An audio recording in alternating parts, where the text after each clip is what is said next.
Dersom, o yolları çıkıyor.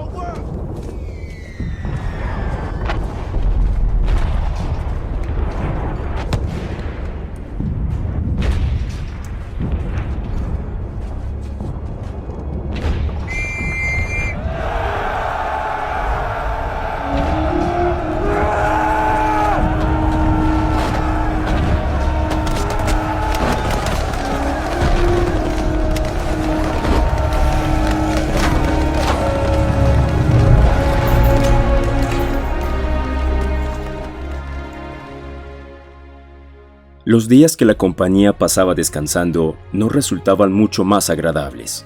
Durante ellos vivíamos en la faisanería o en los bosquecillos de Hiller.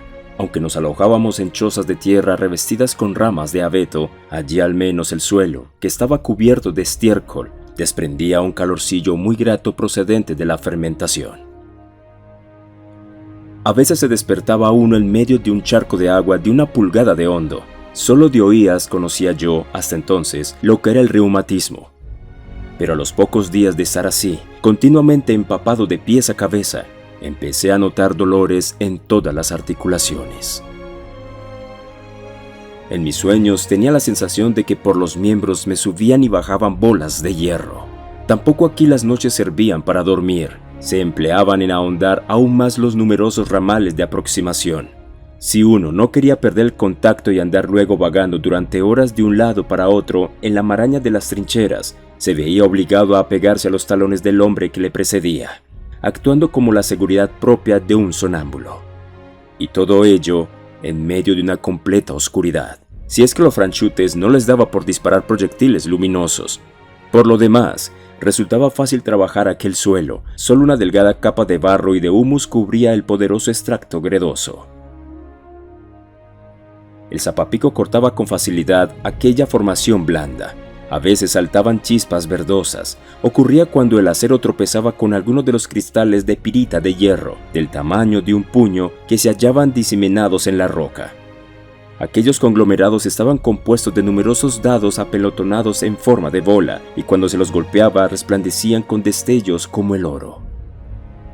La llegada, cada atardecer, de la cocina de la campaña representaba un rayo de luz en aquella monotonía insípida. La cocina venía hasta la esquina del bosquecillo de Hiller. Allí, cuando se levantaba la tapadera de la marmita, se esparcía un apetitoso olor a guisantes con tocino o a otra cosa exquisita.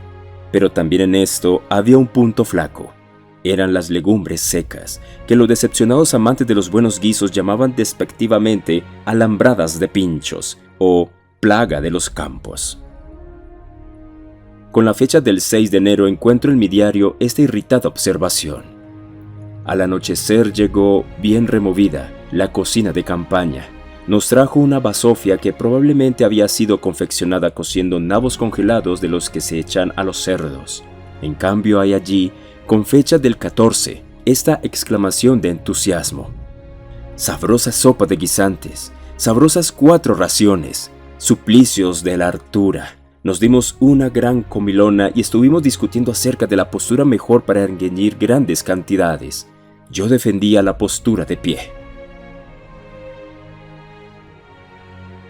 Nos repartían con abundancia un aguardiente de color rojo pálido, que recibíamos en las tapaderas de las cacerolas y que sabía fuertemente a alcohol. No era de desperdiciar, sin embargo, dado el tiempo tan húmedo y frío que hacía. También era de la clase más fuerte el tabaco que nos daban, pero recibíamos grandes cantidades. La imagen del soldado que desde aquellos días tiene grabada en la memoria es la del centinela que, con la cabeza cubierta por el puntiagudo casco forrado de tela gris y con las manos metidas en los bolsillos del largo capote, está de pie tras la aspillera y sopla contra la culata del fusil el humo de su pipa. Lo más agradable de todo eran los días de descanso pasados en Oranville, que dedicábamos a dormir a pierna suelta, a limpiar nuestros vestuarios y a hacer instrucción. Nuestra compañía se alojaba en un pajar inmenso. Tanto para entrar como para salir disponíamos únicamente de una escalera parecida a la que existen en los gallineros. Aunque aquel edificio estaba aún lleno de paja, en su interior se encendían hornillos. Hasta uno de ellos me deslicé rodando una noche, Solo lograron despertarme los esfuerzos de algunos camaradas que muy enérgicamente intentaban sofocar el fuego. Con espanto comprobé que mi uniforme había quedado carbonizado de mala manera, y durante bastante tiempo me vi forzado a ir de un lado para otro vestido con algo que se parecía a un frac. Tras una breve permanencia en el regimiento, habíamos perdido por completo las ilusiones con que habíamos marchado a la guerra. En vez de los peligros que esperábamos, lo que allí encontramos fue suciedad, trabajo y noches pesadas en claro. Sobreponerse a todo esto requería un heroísmo que no nos atraía mucho. Todavía peor era el aburrimiento. Para el soldado es este más enervante aún que la cercanía de la muerte. Teníamos la esperanza de participar en un ataque, solo que para hacer nuestra aparición en el frente habíamos elegido un momento muy poco propicio, en el que habíamos sido suspendidos todos los movimientos. También había quedado paralizadas todas las pequeñas operaciones tácticas en la misma proporción en la que se había reforzado la construcción de trincheras y había ganado potencia exterminadora el fuego de los defensores. Unas semanas antes de llegar nosotros, una de nuestras compañías había osado aún realizar en solitario un ataque parcial sobre una franja de terreno de unos centenares de metros, tras una ligera preparación artillera. Los franceses habían abatido a los atacantes como si disparasen contra un blanco fijo. Solo unos pocos consiguieron llegar hasta las alambradas enemigas. Escondidos en agujeros, los escasos hombres que sobrevivieron aguardaron a la noche para, al amparo de la oscuridad, volver a rastras hasta la posición de partida. El permanente exceso de cansancio de la tropa se debía también a que la guerra de posición, en la cual era preciso utilizar la fuerza de un modo diferente, seguía constituyendo para el mando un fenómeno nuevo e inesperado. El número enorme de guardias que se hacían y el incesante trabajo de excavación resultaban en su mayor parte innecesarios e incluso perjudiciales. Lo importante no son los atrincheramientos gigantescos, sino el coraje y el vigor de los hombres que tras ellos se encuentran. Hacer cada vez más hondas las trincheras ahorraban tal vez algunos heridos por tiro en la cabeza, pero al mismo tiempo propiciaba que los hombres se aferrasen a las instalaciones defensivas y reclamasen seguridad. De mala gana renunciaban luego a esas cosas. También eran cada vez mayores los esfuerzos que era preciso dedicar al mantenimiento de las obras. El caso más desagradable que podía presentarse era la aparición del deshielo. Este hacía que los gredosos taludes de la trinchera, resquebrajados ya por la helada, se vinieran abajo en masa, cual si estuvieran hechos de papilla. Es cierto que en las trincheras oíamos silbar los proyectiles y que hasta ellas llegaban también de vez en cuando algunas granadas disparadas desde los fuertes de Reims. Pero estos minúsculos acontecimientos bélicos quedaban muy por debajo de nuestras expectativas.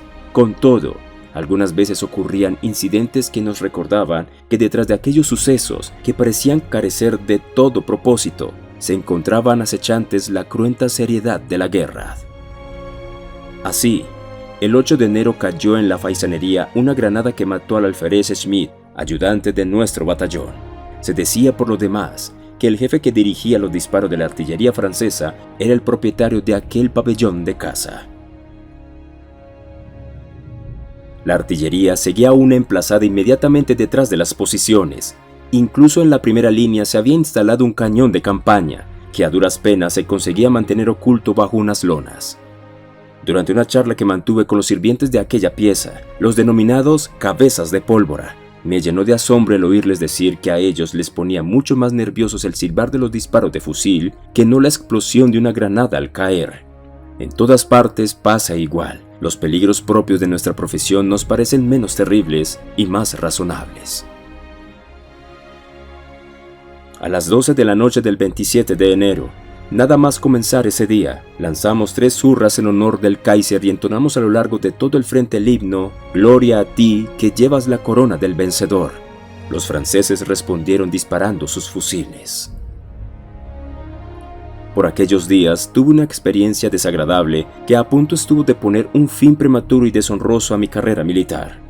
Nuestra compañía ocupaba el ala izquierda de la posición. En una ocasión, tras haber pasado toda la noche en vela, tuve que ir al amanecer a hacer una guardia, junto con otro camarada, a la hondanada del arroyo.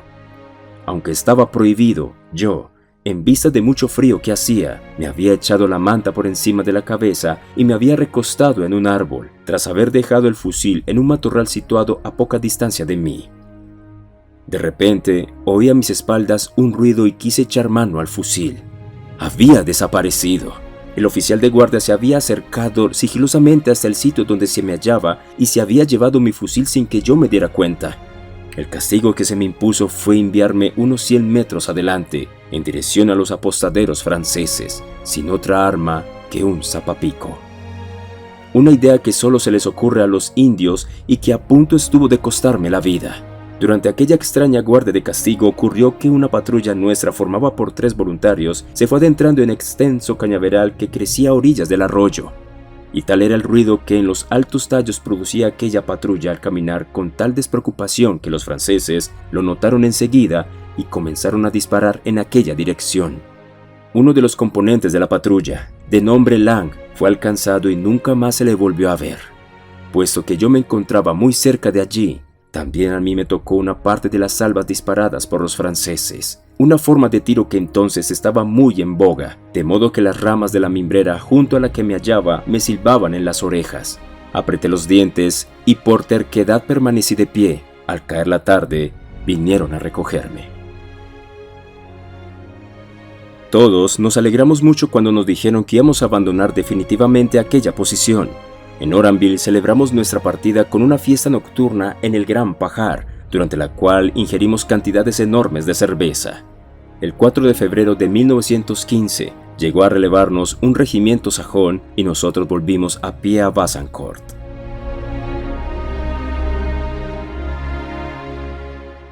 De Basancourt a Hatton-Châtel.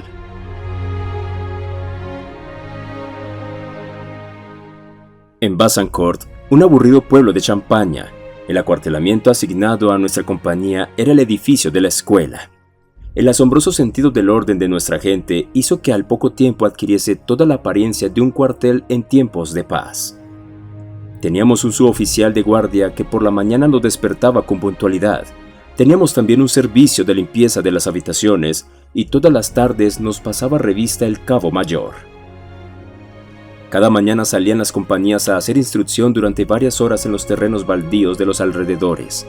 Al cabo de pocos días, me vi libre de tales ejercicios, pues mi regimiento me envió a Recoubrenset a realizar un cursillo de perfeccionamiento.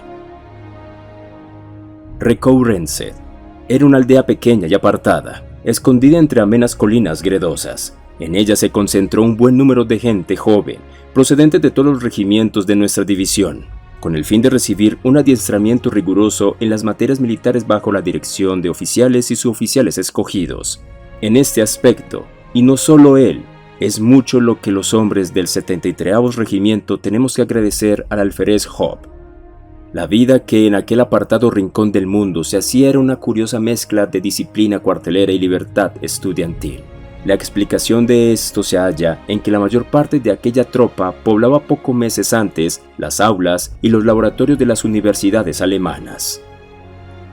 Durante el día se pulimentaba a los alumnos según todas las reglas del arte para transformarlos en soldados. Por la noche los educandos se reunían con sus profesores en torno a gigantescos toneles de cerveza traídos de la cantina de Montcornet y se dedicaban a empinar el codo con igual metodicidad. Cuando a primera hora de la mañana las diversas secciones iban saliendo en tropel de los locales en los que habían estado bebiendo, las pequeñas casas construidas con ladrillos de greda ofrecían el inusitado aspecto de una bancanal de estudiantes. El director del curso, un capitán, tenía por lo demás la pedagógica costumbre de hacernos practicar con redoblado celo la instrucción de las mañanas siguientes a aquellas orgías. Hubo incluso una ocasión en que estuvimos en danza durante 48 horas seguidas. El motivo fue el siguiente. Una vez terminadas las libaciones, teníamos la respetuosa costumbre de dar una escolta segura a nuestro capitán hasta el lugar en que se alojaba. Una noche encomendamos esta importante misión a un tipo que estaba borracho como una cuba y que a mí me recordaba al Magister Launkart. Regresó poco después y radiante de alegría, nos anunció que, una vez de dejar al viejo en la cama, lo había depositado en el establo de las vacas. No se hizo esperar mucho tiempo el castigo. Acabábamos de llegar a nuestros alojamientos y nos disponíamos a acostarnos, cuando los tambores tocaron generala delante del edificio del cuerpo de guardia. Lanzando maldiciones, volvimos a ponernos el correaje y salimos al galope hacia el lugar de la alarma. Allí se encontraba ya el viejo. Estaba del peor humor imaginable y desplegaba una actividad poco común. Nos recibió a gritos. ¡Alarma de incendios! ¡El edificio de cuerpo de guardia está ardiendo! Ante los ojos de los asombrados vecinos del pueblo hubimos de traer rodando, desde el depósito en que se hallaban las bombas de incendio, ajustar las mangueras e inundar el cuerpo de guardia con un chorro premuriosamente dirigidos. El viejo se hallaba de pie en lo alto de una escalera de piedra y a medida que pasaba el tiempo se ponía cada vez más furioso. Desde allá arriba dirigía el ejército y nos espoleaba a gritos a que no interrumpiésemos nuestra actividad. De vez en cuando lanzaba rayos y centellas contra alguien, militar o paisano, que excitaba especialmente su cólera y daba orden de que en el acto se lo quitaran de la vista. Los desgraciados eran llevados a rastras con la mayor rapidez posible, detrás del edificio, y de ese modo quedaban sustraídos a sus miradas. Al rayar el alba continuábamos dándole a las palancas de la bomba. Las rodillas nos temblaban. Finalmente pudimos largarnos de allí a fin de prepararnos para los ejercicios. Cuando llegamos al campo de instrucción, allí ya estaba el viejo, afeitado, despejado y bien despierto, dispuesto a entregarse con especial ahínco a nuestra formación.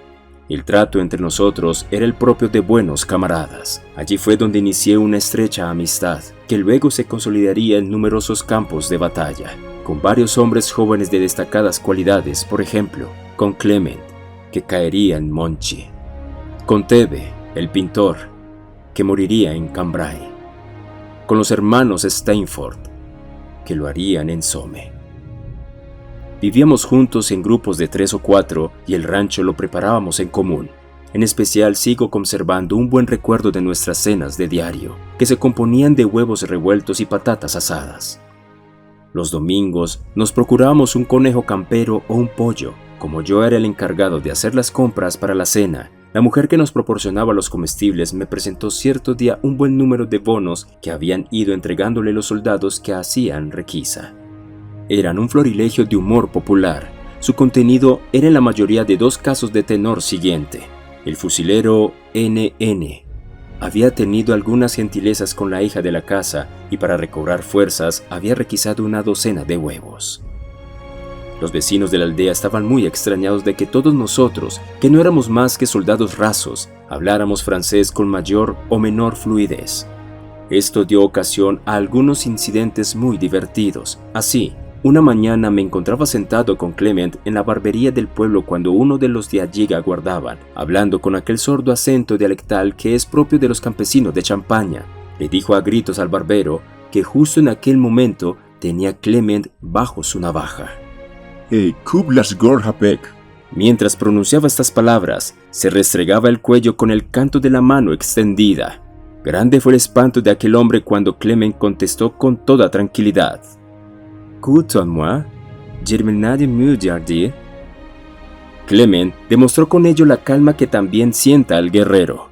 A mediados de febrero nos llegó por sorpresa a los hombres del 73º Regimiento la noticia de las grandes bajas que nuestra unidad había sufrido en Pertes. Haber pasado lejos de nuestros camaradas aquellos días nos dejó consternados. La enconada defensa del sector asignado a nuestro regimiento en la marmita de las brujas nos proporcionó el honroso título de Leones de Pertes, que a partir de entonces nos acompañaría en todos los sectores del frente occidental. También se nos conocía por Les Gibraltars, a causa del brazalete azul con la inscripción Gibraltar, que llevábamos en el recuerdo de nuestro regimiento de origen.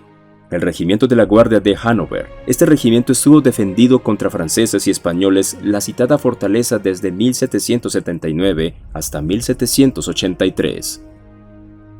La noticia de aquella desgracia nos llegó en plena noche, mientras nos hallábamos entregados en las habituales libaciones bajo la presencia del alférez Hope, uno de los bebedores, llamado Benres, un hombre larguilucho, precisamente aquel que había depositado al viejo en el establo, quiso marcharse, una vez pasado el primer momento de horror, porque ya no le sabía bien la cerveza. Hope le retuvo. Sin embargo, haciéndole ver que aquello no se compadecía bien con los usos propios del soldado, Job tenía razón. Él mismo cayó unas semanas más tarde en Les Esparges, cuando marchaba en cabeza de la línea de tiradores de su compañía. El 21 de marzo, después de pasar un pequeño examen, nos reincorporamos a nuestro regimiento, que de nuevo se hallaba acantonado en Besancourt. Por aquellas fechas, tras un gran desfile y una arenga de despedida pronunciada por el general von Emmich, nuestro regimiento quedó segregado del 10º Cuerpo del Ejército. El 24 de marzo nos cargaron en vagones y nos transportaron a las zonas de Bruselas. Allí nos agruparon con los regimientos 76 y 174 para formar la 111ª División de Infantería, unidad en la cual pasaremos la guerra hasta su final.